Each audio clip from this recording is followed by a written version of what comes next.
Hello, everybody. Scott Golden here with the Golden Opportunities Coaching YouTube channel. Welcome to those of you who are new. Welcome back to those of you seasoned veterans of what we do around here. What we do around here is bring about a number of topics, psychological, social, and coaching related topics. We try to do that as often as we can, usually several times per week, sometimes daily, although my schedule lately hasn't allowed for that, which is good because that means I'm helping people in my coaching practice. If that's you and you'd like some help getting terms of being more respectful in a ever changing society and or gaining self-respect, would love to be of service to you. There's a couple ways you can do that. You can reach out through the about me section of this YouTube page, or you can reach out in the at the end of the at PO Perception Twitter feed.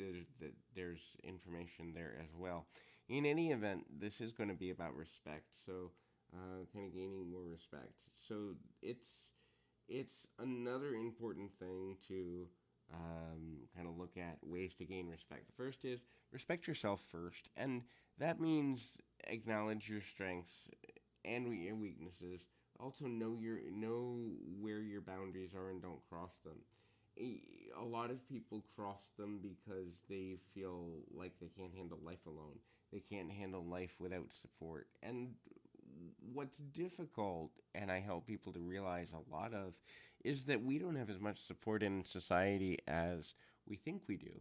I read a study not too long ago, within the last few months, that 78% of people believe they have less than two friends they can count on. So they have one or none in terms of people they can count on in an emergency situation. And so if we're already half alone anyway, for a lot of us, um, having self-respect and not selling out and not, you know, getting yourself into emotional bondage with people is super important. It can be difficult, but it's important. The next thing that leads into that, and I mentioned it in talking about that, is boundary.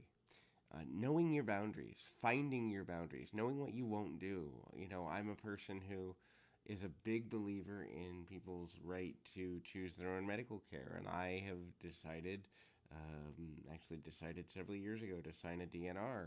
Now, does everyone agree with that? No, especially with the fact that I'm only 40. But for me, it's a matter of I don't believe in keeping oneself alive with extraordinary measures. Lots of people do. That's fine, but that's a boundary for me. Boundary for me is I personally won't be involved or date someone who has had a job history of no job for longer than 6 months. That's again, that's a boundary for me. It's a boundary I learned because I did it before and it didn't work out. But those are just some examples. In my own life, have your own boundaries. Know what they are. If it's a certain type of person that you wouldn't work for, a certain type of person that you wouldn't date, a certain type of person that you are uncomfortable being around, a certain job you wouldn't want, whatever that is, whatever that looks like. It doesn't matter. All that matters in the process of it is figuring out what your boundaries are and sticking to them. And also updating your boundaries. Maybe something used to work for you before, now it doesn't anymore, and that's okay. But the biggest thing that one can do is actually look at um, having different boundaries for yourself for the future if needed.